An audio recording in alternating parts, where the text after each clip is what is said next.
ប្រវត្តិមិនសូវល្អទុំបងធ្លាប់មានប្រវត្តិដើរកាប់ចាំងទុំបងធ្លាប់ដើរលេងផឹកស៊ីមានពួកមានប៉ាំងទុំបងធ្លាប់ធ្លាក់ក្នុងសង្គមងងឹតរឿងចាស់ចាស់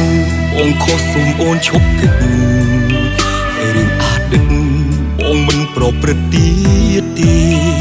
បងកាយខ្លួនអស់ហើយអូនក៏បានឃើញហើយដែរយេមេអូនទៅជឿជាក់លើបងទោះបងស្ទាវក៏បងមានលុយចិញ្ចឹមអូនទោះបងស្ទាវក៏មិនឲ្យអូនអត់ដែរបងអាចមានលទ្ធភាពរ៉ាប់រងគុតគង់លើមាសមេឈប់បានទេឈប់មកនេះបងទោះបងស្ទាវក៏បងមានចិត្តស្មងភក្តីគេអ្នកមានចិត្តគេអាចនឹងព្រួលប្រែគេស្រឡាញ់មួយឆាយព្រោះយកថ្មីក៏ថាបានដែរមានតែបងទឹកស្មងអូនពិត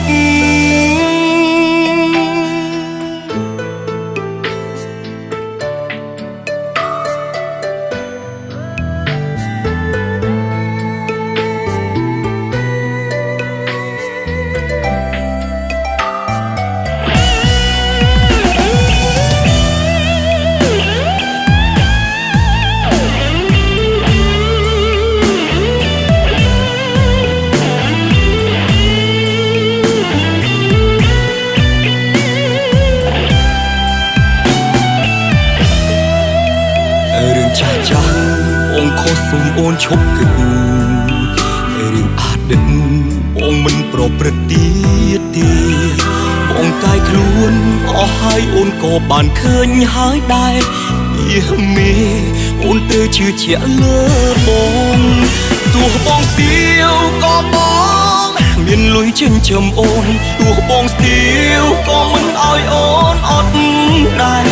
បងអាចមានលទ្ធភាពរ៉ាប់រងគុតគង់លើមាសមេឈប់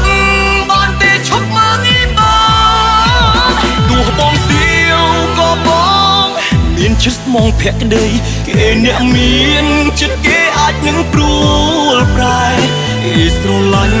មួយឆាយព្រោះយកថ្មីក៏ថាបានដែរមានតែបងទឹកស្មងអូនពិតទោះបងស្ទាវក៏បងមានលុយចិញ្ចឹមអូនទោះបងស្ទាវក៏មិនឲ្យអូនអត់ដែរបងអាចមានលទ្ធភាពរ៉ាប់រងគុតគង់លើមាសមេឈប់បានទេឈប់មកនេះបងទោះបងស្ទាវក៏បងមានចិត្តស្មងភក្តីគេអ្នកមានចិត្តគេអាចនឹងព្រួលប្រែគេស្រឡាញ់មួយឆាយព្រោះយកថ្មីក៏ថាបានដែរ